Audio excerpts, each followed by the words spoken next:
Facebook ID যদি নিরাপত্তা রাখতে চান বা এবং ফেসবুক আইডিতে যদি কোনো ঝামেলা না নিতে চান, তো ফেসবুক আইডির ভিতরে তাড়াতাড়ি এখনই 2টা সেটিং অন করে রাখুন। এই 2টা সেটিং যদি অন করে রাখুন, আপনার ফেসবুক আইডি কিন্তু নিরাপত্তায় থাকবো। তো চলুন দেখে আপনার এই কাজটা কীভাবে করে। এই কাজটা করতে প্রথমে আসা লাগবে আপনার ফেসবুকে একটা টেপ করে দেন। এইখান থেকে উপরে এই যে 3 লাইন আছে, এই 3 লাইনে একটা টেপ করে দেন। এইখানে আছে সেটিংস, এই সেটিংসে একটা টেপ করে দেন। এইখান থেকে এইখানে লেখা আছে অ্যাকাউন্ট সেন্টার, এইখানে একটা টেপ করে দেবেন। এইখান থেকে আপনার এই নিচে আছে পাসওয়ার্ড অ্যান্ড সিকিউরিটি, তো এই জায়গায় একটা টেপ করে দেবেন। এইখান থেকে নিচে আসবেন, এইখানে লেখা আছে সিকিউরিটি অ্যালার্টস, তো এই জায়গায় একটা টেপ করে দেবেন।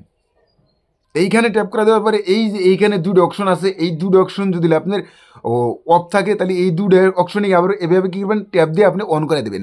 যখনই আপনি অন করে দেবেন, অন করে দেওয়ার পরে কিন্তু আপনার ফেসবুক আইডিটা নিরাপত্তায় থাকবো, কেউ ক্ষতি করতে পারবো না। তো এভাবে কিন্তু সকলের মোবাইলে কিন্তু এই অপশন 2টা অন করে রাখবেন। তো আশা করি যদি ভিডিওটা ভালো লাগে সাথে থাকবেন, সাপোর্ট দেবেন পরবর্তী ভিডিও পাওয়ার জন্য। খোদা হাফেজ।